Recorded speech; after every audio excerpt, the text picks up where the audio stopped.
철거 현장에서 굴삭기가 멈춰섰고 흙 속에서 하얀 뼈들이 드러났습니다. 경찰서 테이블 위에 놓인 은빛 라이터를 본 순간 순자의 손이 덜덜 떨렸습니다. 이건 우리 남편 거예요. 분명히 목소리가 떨렸습니다. 30년 동안 품고 살았던 희미한 기대가 한순간에 무너져 내렸습니다. 실종자의 아내에서 과부로 순자의 인생이 송두리째 바뀌는 순간이었습니다. 구독, 좋아요는 영상 제작에 큰 힘이 됩니다. 서울 외곽 낡은 달동네의 아침이 밝았습니다. 좁은 골목길 사이로 햇살이 스며들어도 이순자의 마음속 그늘은 거치지 않았습니다. 70이라는 나이에도 불구하고 순자는 매일 새벽 5시면 어김없이 눈을 떴습니다. 잠들기 전까지 머릿속을 맴도는 생각들 때문에 깊이 잠들지 못하는 탓이었죠. 또 이 시간이네. 순자는 작은 한숨을 내쉬며 일어났습니다. 30년 전 남편 이진수가 실종된 그날부터 변하지 않은 일상이었습니다. 빈 침대 옆자리를 바라보며 순자는 오늘도 똑같은 혼잣말을 중얼거렸습니다. 당신 왜 나한테 말 한마디도 못 남기고 사라졌어요? 경찰은 당시 진술을 단순 실종으로 처리했습니다. 공사 현장에서 일하던 중 갑자기 모습을 감춘 것이라고만 했죠. 하지만 순자는 그날의 상황이 이상했다는 것을 알고 있었습니다. 평소와 달리 진수는 그날 아침 유난히 초조해했고 무언가 중요한 말을 하려다가 입을 다물었던 기억이 선명했거든요. 오전 9시 순자는 늘 그렇듯 동네 경로당으로 향했습니다. 비탈진 골목길을 천천히 걸어 내려가며 주변을 둘러봤습니다. 어릴 적부터 살던 이 동네는 이제 군데군데 빈집들이 늘어나고 있었습니다. 젊은 사람들은 모두 떠나고 나이 든 사람들만 남은 채 말이죠. 경로당에서는 이미 몇몇 할머니들이 고스톱을 섞고 있었습니다. 순자야, 늦었네. 김옥순 할머니가 반가워하며 자리를 권했습니다. 순자는 습관처럼 자신의 자리에 앉아 패를 받았습니다. 하지만 게임에 집중하지 못했습니다. 마음 한편으로는 늘 남편 생각이 자리 잡고 있었거든요. 요즘 재개발 이야기가 나온다던데. 옆자리 할머니가 말을 꺼냈습니다. 우리 동네도 곧 헐릴지도 모른다는 소문이 있어요. 다른 할머니들은 이미 보상금 이야기며 이주할 곳 이야기로 시끌벅적했습니다. 하지만 순자는 그저 고개만 끄덕이며 들을 뿐이었습니다. 점심시간이 지나고 오후가 되자 경로당은 한적해졌습니다. 순자는 집으로 돌아가는 길에 동네 정미소 앞을 지났습니다. 그곳은 진수가 마지막으로 일했던 건설회사 사무실이 있던 자리였습니다. 지금은 낡은 정미소가 들어서 있지만 순자에게는 여전히 그날의 기억이 생생했습니다. 저녁이 되어 혼자 앉아 밥을 먹으며 순자는 또다시 남편을 떠올렸습니다. 진수 씨, 당신이 사라진 지 벌써 30년이에요. 그동안 얼마나 많은 일들이 있었는지 몰라요. 아들 민호도 이제 50이 넘었고 손자까지 생겼는데 당신은 모르겠죠. 밤이 깊어질수록 순자의 마음은 더욱 무거워졌습니다. 30년 동안 한 번도 시신이나 유품 하나 발견되지 않은 것이 이상했습니다. 그저 어느 날 갑자기 공사 현장에서 사라졌다는 것뿐이었죠. 경찰도 별다른 수사 없이 실종 신고만 접수하고 끝났습니다. 순자는 창문 너머로 보이는 동네 풍경을 바라봤습니다. 몇 집 걸러 하나씩 불이 꺼져 있는 집들이 보였습니다. 재개발 소문이 돌면서 이미 다른 곳으로 이사를 간 이웃들이 늘어나고 있었거든요. 나도 언젠가는 이곳을 떠나야 하겠죠. 순자는 쓸쓸히 중얼거렸습니다. 하지만 순자에게 이곳은 단순한 거주지가 아니었습니다. 진수와 함께 신혼 시절을 보내고 아들을 키우며 살았던 추억이 고스란히 담긴 곳이었거든요. 그리고 무엇보다 진수가 마지막으로 집을 나선 그 기억이 남아있는 곳이었습니다. 재개발 소문이 돌기 시작한 지 한 달 후, 동네에는 공사 차량들이 들어오기 시작했습니다. 순자는 아침 일찍 경로당으로 가던 중 자신의 집 앞에 빨간 딱지가 붙어 있는 것을 발견했습니다. 철거 예정 표시였습니다. 벌써 시작되는구나. 순자는 담담하게 받아들였습니다. 며칠 후 철거 작업이 본격적으로 시작됐습니다. 굴삭기의 요란한 소리가 동네 전체를 뒤덮었습니다. 순자는 임시로 아들 민호의 집에 머물게 되었지만 매일 옛집 근처를 서성였습니다. 30년 동안 살았던 집이 부서지는 모습을 차마 외면할 수 없었거든요. 철거 셋째 날 오후 순자는 평소처럼 공사 현장 근처를 걷고 있었습니다. 그때 굴삭기 기사가 갑자기 작업을 멈추고 소리쳤습니다. 여기 뭔가 있어요. 작업자들이 몰려들었고 곧 경찰차 사이렌 소리가 들려왔습니다. 모든 분들 뒤로 물러나 주세요. 경찰관들이 현장을 통제하기 시작했습니다. 순자도 다른 구경꾼들과 함께 멀리서 지켜봤습니다. 굴삭기가 파낸 땅 속에서 무언가 하얀 것들이 보였습니다. 순자의 가슴이 두근거리기 시작했습니다. 왠지 모를 불안감이 엄습했거든요. 1시간 후 법의학팀이 도착했습니다. 그들은 조심스럽게 땅을 파내며 무언가를 수습했습니다. 주변 사람들 사이에서 수군거리는 소리가 들려왔습니다. 사람 뼈래요. 얼마나 오래된 걸까요? 순자의 다리에 힘이 빠졌습니다. 이틀 후 순자에게 경찰서에서 연락이 왔습니다.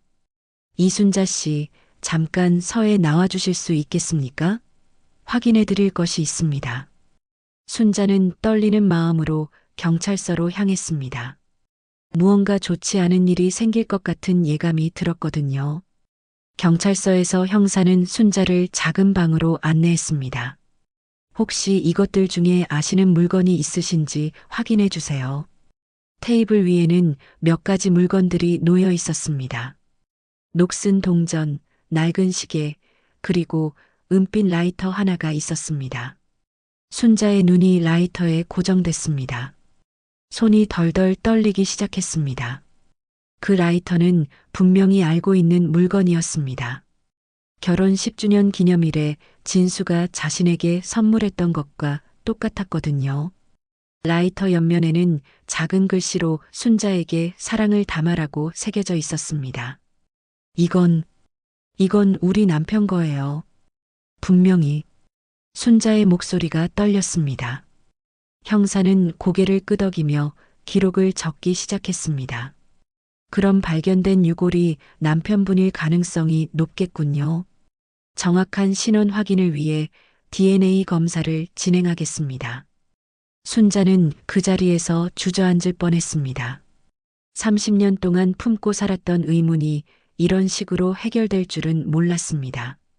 남편이 어디선가 살아있을 거라는 희미한 기대마저 완전히 사라진 순간이었습니다.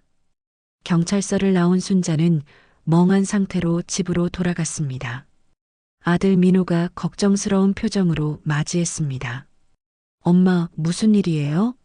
얼굴이 너무 안 좋아 보이는데. 순자는 오늘 있었던 일을 차근차근 설명했습니다. 민호는 충격을 받은 듯 한동안 말을 잇지 못했습니다. 그럼 아버지가 정말로 돌아가신 거예요? 순자는 고개를 끄덕였습니다. DNA 검사 결과가 나와야 확실하겠지만 그 라이터는 분명히 아버지 것이었어요. 그날 밤 순자는 잠을 이루지 못했습니다. 30년 동안 숨겨져 있던 진수의 죽음이 이제야 세상에 드러난 것입니다. 하지만 여전히 의문은 남아 있었습니다. 왜 진수는 그곳에 묻혀 있었을까요? 단순한 사고였다면 시신이 그렇게 묻힐 이유가 없었습니다. 동네 사람들 사이에서도 소문이 퍼지기 시작했습니다. 순자네 남편이 그동안 거기 묻혀 있었대. 빚 때문에 도망간 줄 알았는데 죽어 있었다니. 일부는 동정의 눈빛을 보냈지만 또 다른 사람들은 수상하다는 듯 수군거렸습니다. 며칠 후 DNA 검사 결과가 나왔습니다. 발견된 유골은 확실히 이진수의 것이었습니다. 순자의 평범했던 노년은 이 순간을 기점으로 송두리째 흔들리기 시작했습니다. 30년 동안 실종자의 아내로 살았던 인생이 한순간에 과부의 인생으로 바뀐 것입니다. 진수의 죽음이 확인된 후 일주일이 지났습니다. 순자는 장례식을 치르며 마음을 정리하려 했지만 의문은 더욱 커져만 갔습니다. 남편이 왜 그 자리에 묻혀 있었는지, 누가 묻었는지, 그리고 왜 30년 동안 아무도 모르고 있었는지 말입니다. 이대로 끝낼 수는 없어. 순자는 아들 민호에게 말했습니다. 아버지가 어떻게 돌아가셨는지 알아야 해. 민호는 걱정스러운 표정을 지었습니다. 엄마, 이미 30년이나 지났는데 무엇을 더 알아낼 수 있겠어요? 하지만 순자의 마음은 이미 굳어져 있었습니다. 30년 동안 품고 살았던 의문을 이제는 반드시 해결하고 싶었습니다. 다음 날 아침 순자는 시청 재개발 담당과로 향했습니다. 30년 전 우리 동네 공사 기록을 보고 싶습니다. 순자는 담당 공무원에게 정중하게 요청했습니다. 젊은 공무원은 컴퓨터를 뒤적이며 답했습니다. 죄송하지만 그 시기 자료는 보관 기간이 지나서 대부분 폐기되었습니다. 그럼 현장 감독이나 공사 관계자 명단이라도 있지 않을까요? 순자는 포기하지 않았습니다. 공무원은 난처한 표정을 지으며 상급자와 상의해 보겠다고 했지만 결과는 마찬가지였습니다. 관련 서류는 모두 분실되었다는 답변만 돌아왔습니다. 실망한 순자는 시청을 나와 다른 방법을 생각해 봤습니다. 그때 문득 진수의 옛 동료가 떠올랐습니다. 박철민 아저씨였습니다. 진수와 함께 건설 현장에서 일했던 사람이죠. 순자는 기억을 더듬어 박철민이 살던 동네를 찾아갔습니다. 다행히 박철민은 여전히 그곳에 살고 있었습니다. 이제 75이 된 그는 순자를 알아보고 반가워했습니다.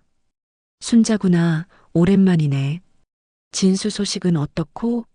순자는 최근에 일어난 모든 일을 설명했습니다. 박철민의 표정이 어두워졌습니다. 그래, 결국 이런 날이 오는구나. 그는 한참 동안 말을 잇지 못하다가 중요한 이야기를 꺼냈습니다. 순자야, 너 몰랐구나. 내 남편 그때 비리 폭로하려다 사라진 거야. 순자는 깜짝 놀랐습니다. 무슨 말씀이세요? 박철민은 주변을 살피며 조심스럽게 말을 이어갔습니다. 그때 우리가 일하던 현장에서 부실 공사가 있었어. 콘크리트에 모래를 너무 많이 섞어서 건물이 위험했지. 진수가 그걸 알고 신고하려고 했다는 말씀이세요? 순자의 목소리가 떨렸습니다. 박철민은 고개를 끄덕였습니다. 맞아. 진수는 양심적인 사람이었거든. 사람들이 다칠까봐 걱정이 많았어. 그래서 시청에 신고하려고 했는데. 그런데 왜 아무도 그 이야기를 안 했어요? 순자는 이해할 수 없었습니다. 박철민은 쓴웃음을 지었습니다. 무서웠거든. 진수가 사라진 후에 현장 사람들한테 입 다물라고 협박이 들어왔어. 우리도 가족이 있으니까. 순자는 충격에 빠졌습니다. 남편이 단순히 실종된 것이 아니라 비리를 폭로하려다가 위험에 처했다는 사실을 처음 알게 된 것입니다. 그럼 남편이 죽은 것도? 말을 잇지 못하는 순자를 보며 박철민이 답했습니다. 사고가 아닐 가능성이 높아. 박철민은 더 자세한 이야기를 해줬습니다. 그때 현장 소장이 김태섭이라는 사람이었는데 그 사람이 비리의 핵심이었어. 진수가 증거를 모으고 있다는 걸 알고 나서부터 진수를 감시했거든. 그 김태섭이라는 사람은 지금 어디 있나요? 순자는 간절한 마음으로 물었습니다.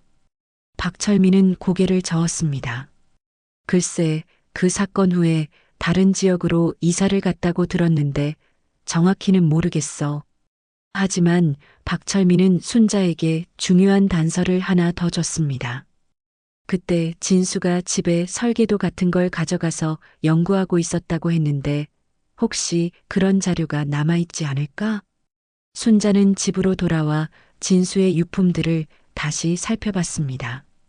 오래된 상자 속에서 여러 가지 서류들을 찾을 수 있었습니다. 대부분은 일상적인 것들이었지만 그 중에 건설 현장 설계도 몇 장이 있었습니다.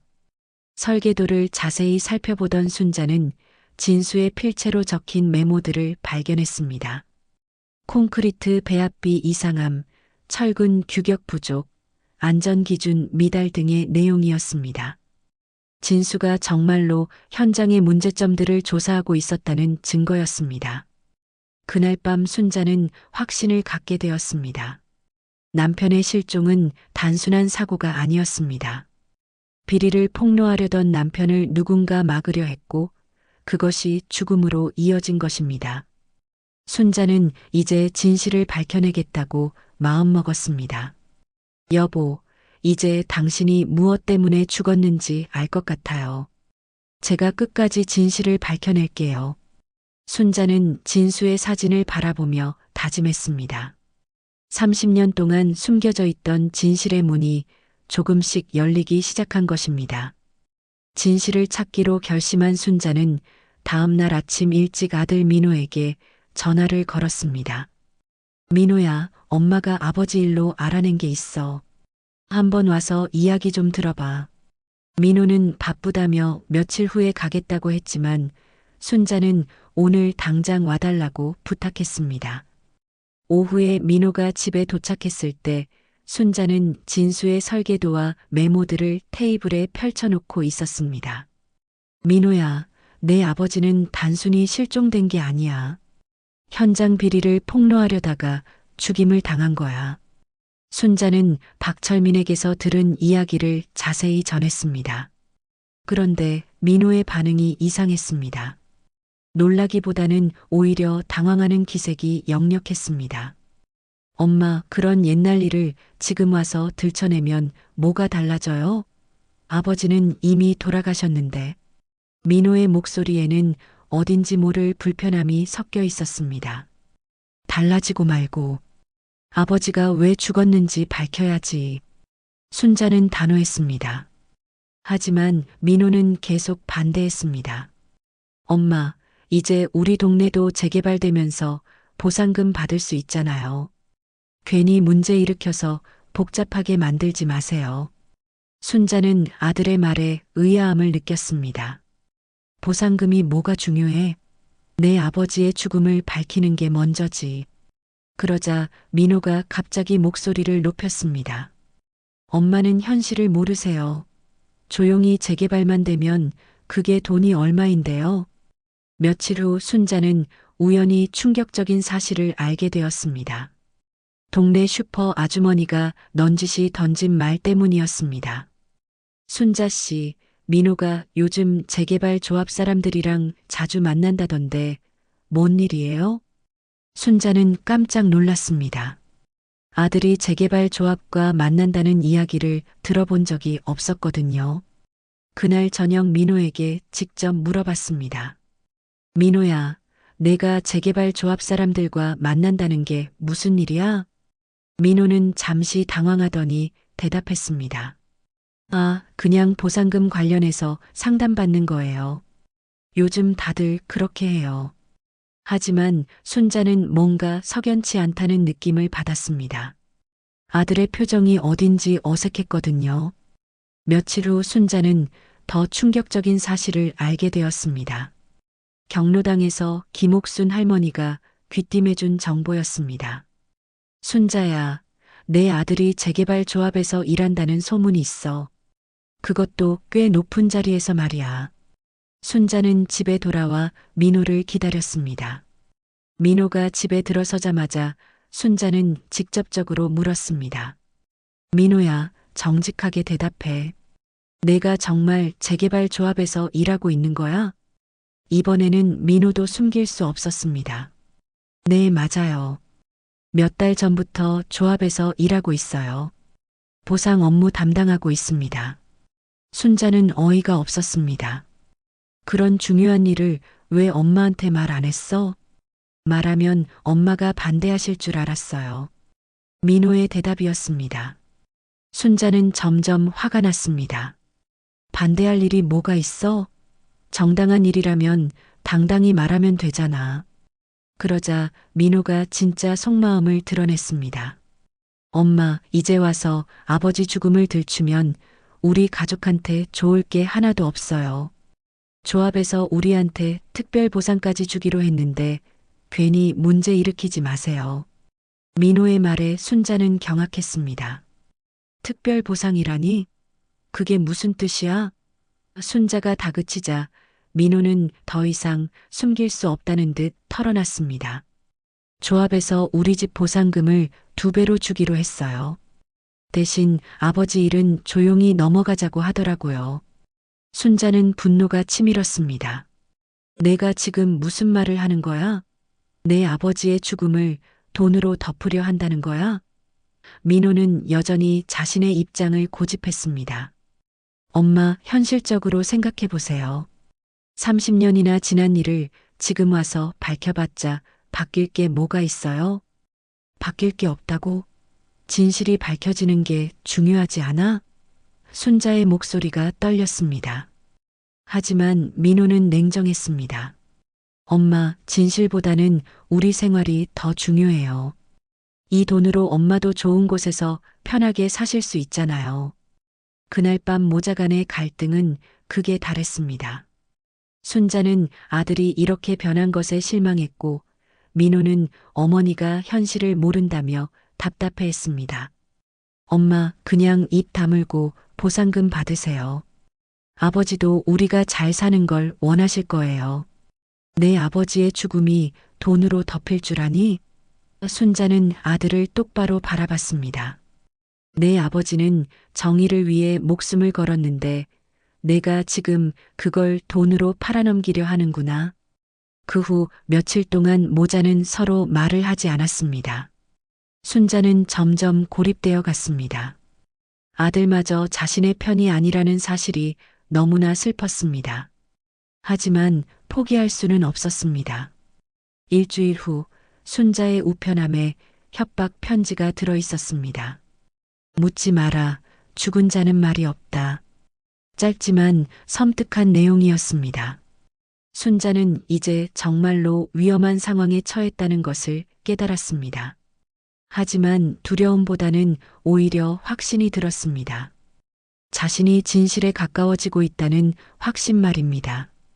협박 편지를 받은 후에도 순자는 포기하지 않았습니다. 오히려 더욱 의지를 다졌습니다. 누군가 자신을 막으려 한다는 것은 감추고 싶은 진실이 있다는 뜻이었거든요. 순자는 박철민이 알려준 옛 공사 현장을 직접 찾아가 보기로 결심했습니다. 그곳은 현재 작은 공원으로 조성되어 있었습니다. 30년 전 진수가 마지막으로 일했던 건물은 이미 사라지고 없었지만 순자는 그 주변을 꼼꼼히 살펴봤습니다.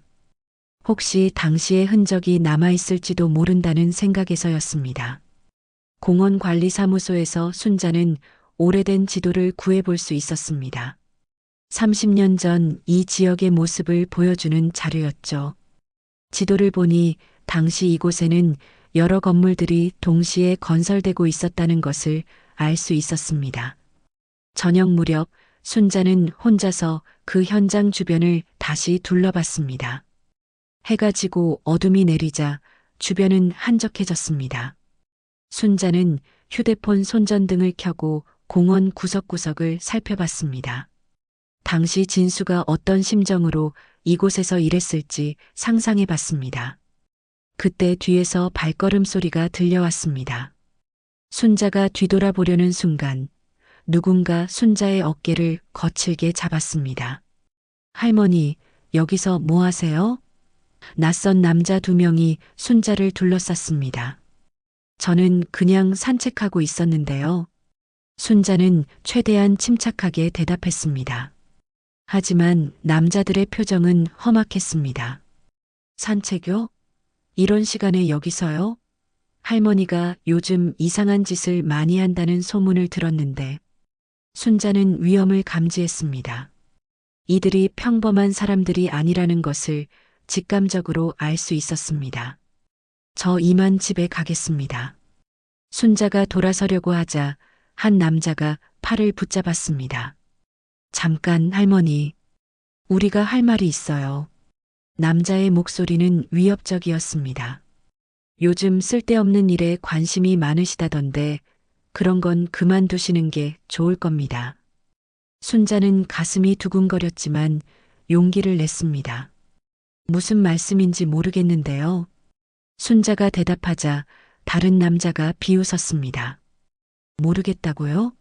30년 전 일을 들춰내고 다니시면서요? 할머니, 그런 건 건강에 좋지 않아요. 순자는 이제 확실히 알았습니다. 이들이 자신을 감시하고 있었다는 것을 말입니다. 제가 무슨 잘못을 했나요? 순자가 물었지만 남자들은 대답 대신 더 가까이 다가왔습니다. 할머니, 우리는 그냥 경고해 드리는 거예요. 앞으로 이상한 짓 하지 마세요. 특히 옛날 일 들춰내지 말고요. 그 순간 순자는 깨달았습니다. 이들이 재개발 조합과 연결된 용역들이라는 것을 말입니다.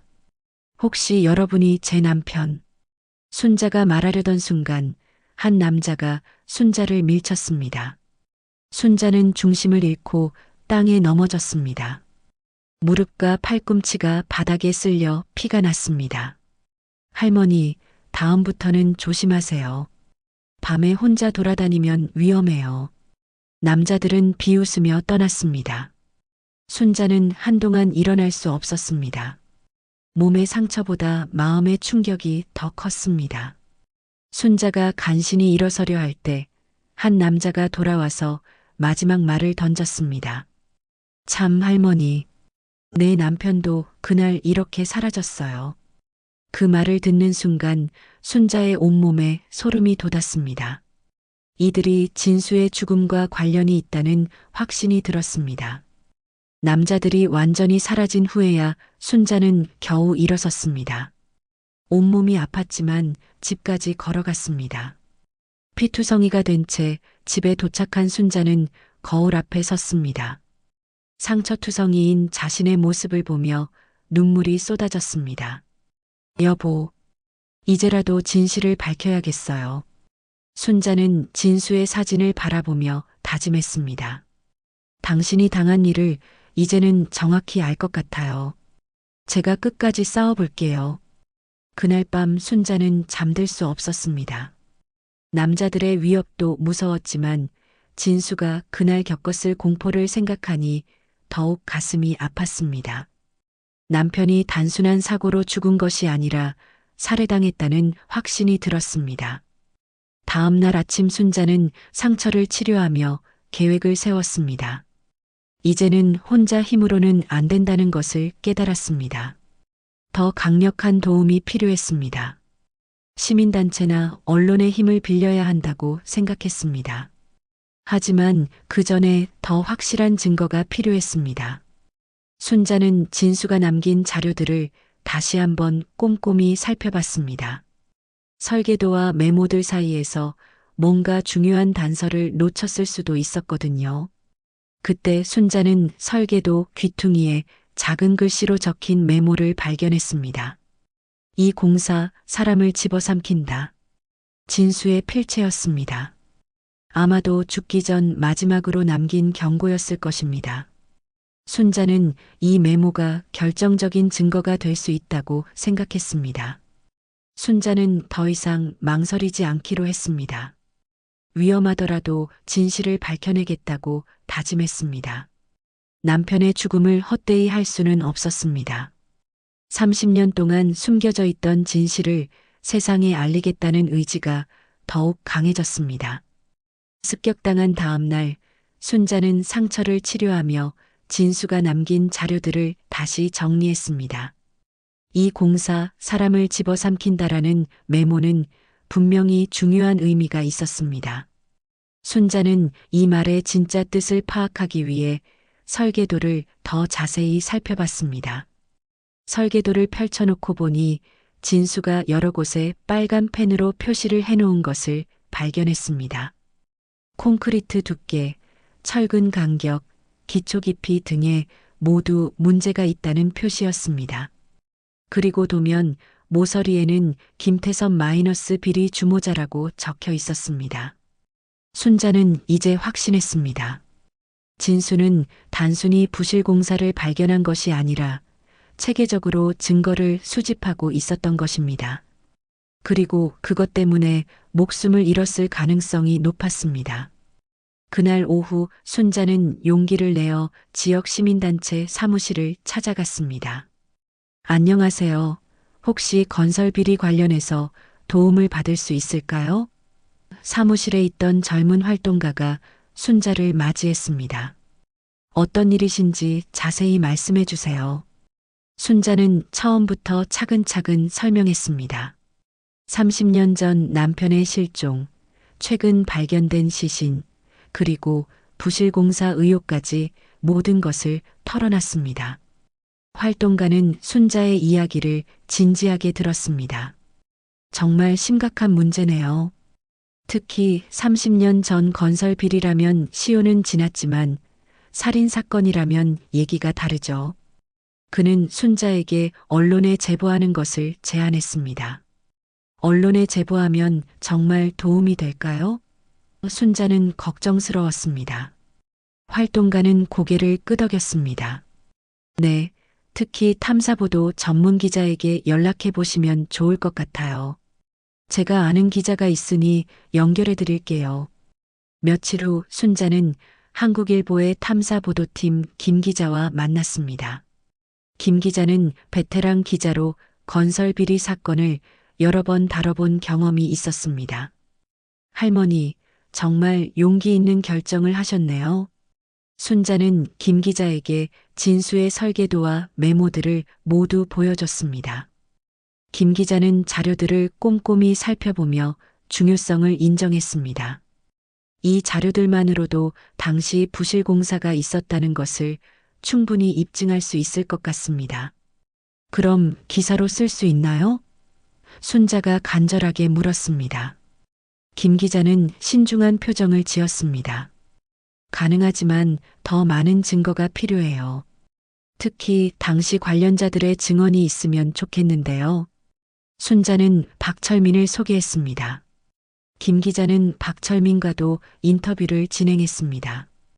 박철민은 처음에는 두려워했지만 결국 당시 상황을 자세히 증언했습니다. 정말 양심의 가책을 느끼며 살았어요. 이제라도 진실을 말할 수 있어서 다행입니다. 기사 준비가 한창 진행되던 중 순자에게 또 다른 위협이 다가왔습니다. 이번에는 아들 민호를 통해서였습니다. 민호가 급하게 순자를 찾아와 말했습니다. 엄마, 큰일 났어요. 조합에서 엄마가 언론에 제보했다는 걸 알고 있어요. 그래서 어쩌자는 거야? 순자는 담담했습니다. 하지만 민호는 패닉 상태였습니다. 엄마, 이제 정말 위험해요. 조합 사람들이 가만두지 않을 거예요. 그리고 저도 일자리를 잃을 수 있어요. 순자는 아들의 이기적인 모습에 실망했습니다. 민호야, 내 아버지가 목숨을 걸고 지키려던 게 뭔지 모르겠니? 하지만 민호는 여전히 자신의 입장만 생각했습니다. 엄마, 제발 그만두세요. 우리 가족한테 좋을 게 하나도 없어요. 민호의 애원에도 불구하고 순자는 뜻을 굽히지 않았습니다. 내 아버지의 죽음을 밝히는 게 우선이야. 그날 밤 순자의 집 전화기가 울렸습니다. 낯선 남자의 목소리였습니다. 할머니, 마지막 경고드립니다. 기사 취소하세요. 안 그러면 아들까지 위험해질 수 있어요. 순자는 전화를 끊었지만 가슴이 두근거렸습니다. 다음 날 아침 순자는 김 기자에게 전화했습니다. 기자님, 혹시 기사 나가면 제가 위험해질까요? 김 기자는 솔직하게 답했습니다. 위험할 수는 있어요. 하지만 기사가 나가면 오히려 더 안전해질 수도 있습니다. 사람들이 주목하게 되니까요. 순자는 깊이 고민했습니다. 자신의 안전도 중요했지만 아들까지 위험에 빠뜨릴 수는 없었습니다. 하지만 포기할 수도 없었습니다. 30년 동안 기다려온 진실을 이제 와서 묻어버릴 수는 없었거든요. 그때 순자는 진수의 사진을 바라보며 답을 찾았습니다. 제 남편이 목숨 걸고 남긴 증거입니다. 순자는 김 기자에게 확답을 줬습니다. 기사 써주세요. 제가 모든 책임질게요. 김 기자는 순자의 결의를 보고 감동했습니다. 할머니, 정말 존경스러워요. 좋은 기사 써드릴게요. 그날부터 기사 작성이 본격적으로 시작됐습니다. 며칠 후 순자는 더 큰 결심을 했습니다. 단순히 언론 제보만으로는 부족하다고 생각했거든요. 직접 공개적인 장소에서 진실을 알리고 싶었습니다. 그래서 시청에서 열리는 재개발 조합 청문회에 참석하기로 결심했습니다. 제가 직접 청문회에서 증언하겠어요. 순자는 김 기자에게 말했습니다. 김 기자는 걱정스러워했지만 순자의 의지는 확고했습니다. 이제 마지막 승부를 걸 때가 온 것입니다. 재개발 조합 청문회가 열리는 날이 다가왔습니다. 순자는 전날 밤 거의 잠을 이루지 못했습니다. 진수의 설계도와 메모를 담은 가방을 꼭 안고 있으며 마음을 다잡았습니다. 여보, 내일이면 당신의 억울함을 풀어드릴 수 있을 거예요. 청문회 당일 아침 순자는 일찍 일어나 정중한 옷차림을 했습니다. 검은색 정장에 진수가 선물했던 목걸이를 걸었습니다. 거울을 보며 다시 한번 다짐했습니다. 오늘은 반드시 진실을 말하겠어요. 시청 대회의실에는 이미 많은 사람들이 모여 있었습니다. 재개발 조합 관계자들, 시청 공무원들, 그리고 지역 주민들까지 빈자리가 없을 정도였습니다. 순자는 뒤쪽 자리에 조용히 앉아 순서를 기다렸습니다. 청문회가 시작되고 조합 측에서 재개발 계획을 발표했습니다. 이번 재개발로 지역 주민들의 삶의 질이 크게 향상될 것입니다. 조합장의 당당한 발표에 일부 주민들은 박수를 쳤습니다. 하지만 순자는 냉정하게 지켜봤습니다. 드디어 주민 의견 개진 시간이 되었습니다. 몇몇 주민들이 나와서 보상금 문제나 이주 일정에 대해 질문했습니다. 순자는 떨리는 마음으로 손을 들었습니다. 발언 기회를 주세요. 네, 뒤쪽에 계신 어머님 나와서 말씀해 주세요. 사회자가 순자를 불렀습니다. 순자는 천천히 일어나 단상으로 걸어갔습니다. 모든 사람들의 시선이 순자에게 집중됐습니다. 안녕하세요. 저는 이 동네에서 30년 넘게 산 이순자입니다. 순자의 목소리는 떨렸지만 또렷했습니다. 오늘 여러분께 말씀드리고 싶은 것은 재개발 보상 문제가 아니라 30년 전 이곳에서 일어난 일에 대해서입니다. 조합 관계자들의 표정이 굳어졌습니다. 순자는 가방에서 진수의 설계도를 꺼냈습니다. 제 남편 이진수는 30년 전 이 지역 건설 현장에서 일하다가 실종됐습니다. 최근에야 시신이 발견됐죠. 청문회장이 술렁이기 시작했습니다. 사람들은 순자의 말에 집중했습니다. 하지만 제 남편은 단순히 사고로 죽은 게 아닙니다. 건설 현장의 부실 공사를 폭로하려다가 목숨을 잃었습니다. 순자는 떨리는 손으로 설계도를 펼쳤습니다. 이게 제 남편이 목숨 걸고 남긴 증거입니다. 순자의 목소리에 힘이 실렸습니다. 남편은 콘크리트 배합비 조작, 철근 규격 미달, 안전기준 무시 등 모든 비리를 기록해놨습니다. 조합장이 당황하며 일어섰습니다. 어머님, 30년 전 일을 지금 와서 거론하시는 건 적절하지 않습니다. 하지만 순자는 물러서지 않았습니다. 적절하지 않다고요? 사람이 죽었는데요. 그때 청문회장 뒤쪽에서 한 남자가 벌떡 일어났습니다.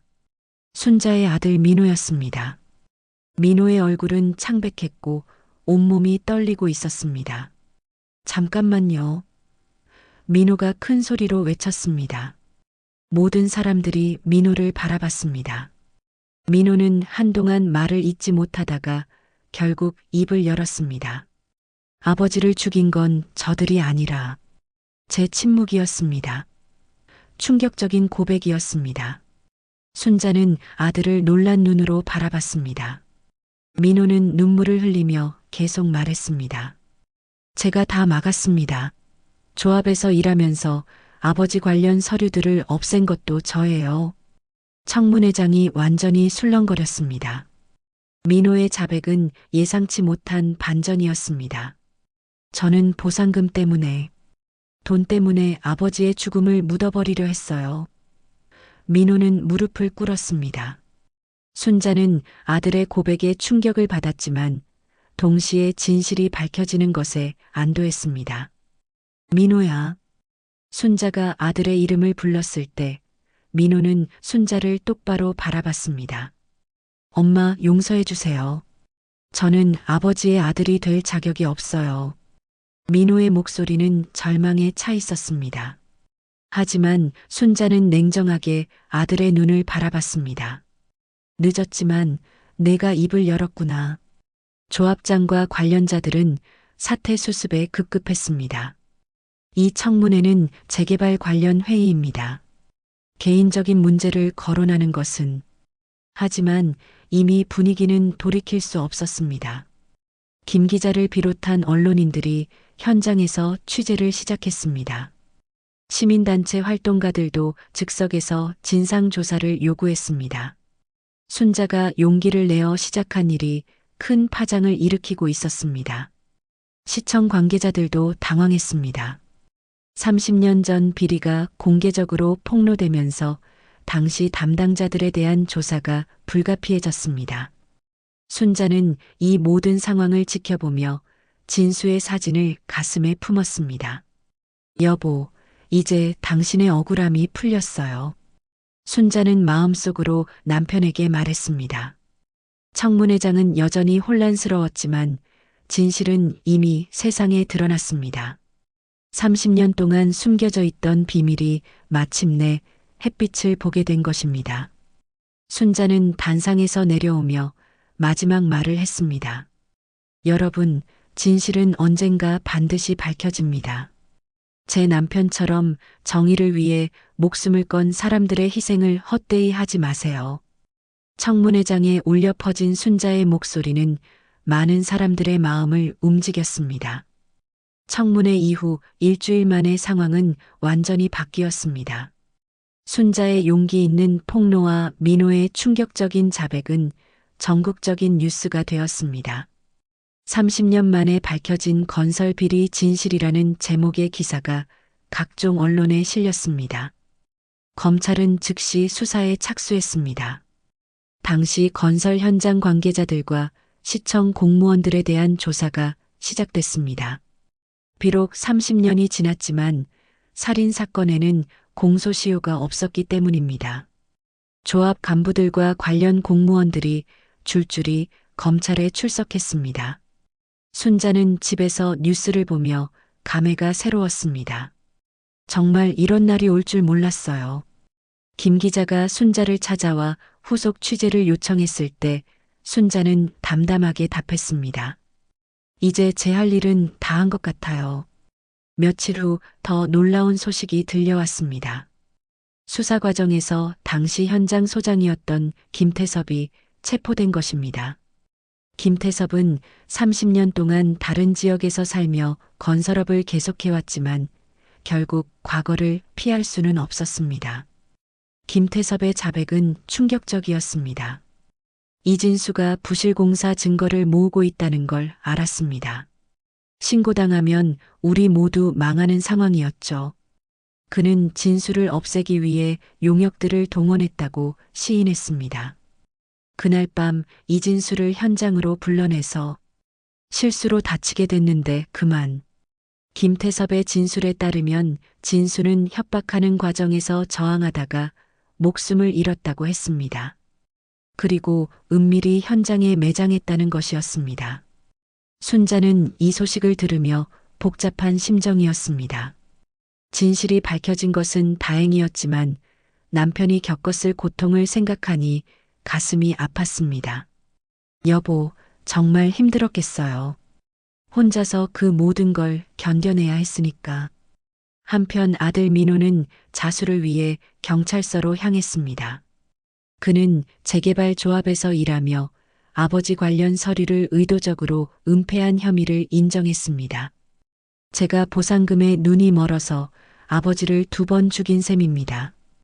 민호는 순자를 만나러 오기 전에 경찰서 앞에서 한참을 서성였습니다. 자신의 잘못을 뒤늦게 깨달았지만 어머니를 실망시킨 죄책감이 컸습니다. 하지만 이제라도 정직하게 살아야 한다는 생각이 들었습니다. 엄마, 저 이제 가야 해요. 민호가 순자에게 마지막 인사를 하러 왔을 때 순자는 의외로 평온했습니다. 그래, 가거라. 내 아버지한테 부끄럽지 않게 죗값을 치러라. 순자의 말에는 원망보다는 안타까움이 담겨 있었습니다. 민호는 눈물을 흘리며 고개를 숙였습니다. 엄마, 제가 정말 죄송해요. 아버지에게도 엄마에게도. 순자는 아들의 머리를 한번 쓰다듬어 줬습니다. 내가 잘못을 인정한 것만으로도 다행이야. 이제라도 바른 길로 가거라. 재판이 진행되는 동안 순자는 진수의 유고를 정식으로 수습했습니다. 30년 만에 남편을 제대로 된 곳에 모실 수 있게 된 것입니다. 작은 납골당에서 조촐한 안장식을 치렀습니다. 여보, 이제서야 당신을 집으로 데려왔어요. 순자는 진수의 영정 앞에서 말했습니다.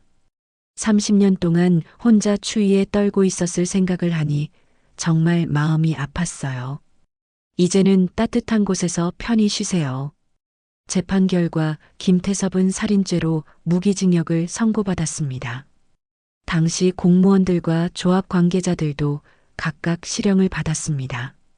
민호 역시 증거인멸 혐의로 집행유예를 선고받았습니다. 늦었지만 정의는 실현된 것입니다. 사건이 마무리된 후 순자는 오랜만에 평안을 느꼈습니다. 30년 동안 가슴에 품고 살았던 의문이 해결되면서 마음의 짐이 덜어진 것입니다. 비록 남편과의 지난 세월은 되돌릴 수 없지만 진실을 마주한 순간 순자의 마음에는 처음으로 평온이 찾아왔습니다. 순자는 이제 새로운 곳에서 살기로 결정했습니다. 재개발로 사라질 옛 동네를 떠나 조용한 곳에서 여생을 보내고 싶었습니다. 아들이 출소하면 함께 살 작은 집을 알아보기 시작했습니다. 마지막으로 순자는 철거가 진행 중인 옛 동네를 찾았습니다. 30년을 살았던 집터는 이미 평평하게 정리되어 있었습니다. 그곳에서 순자는 마지막 작별 인사를 했습니다. 여보, 우리 여기서 정말 많은 추억을 만들었죠. 힘든 일도 있었지만 행복한 시간도 많았어요. 순자는 옛집 터를 바라보며 중얼거렸습니다. 이제 당신의 억울함도 풀렸으니 편히 쉬세요. 순자는 철거된 동네를 뒤로하며 걸어갔습니다. 발걸음은 가벼웠습니다. 30년 동안 짊어졌던 무거운 짐을 내려놓은 기분이었습니다. 무너진 건 집뿐이었어요. 제 마음은 이제 다시 세워질 거예요.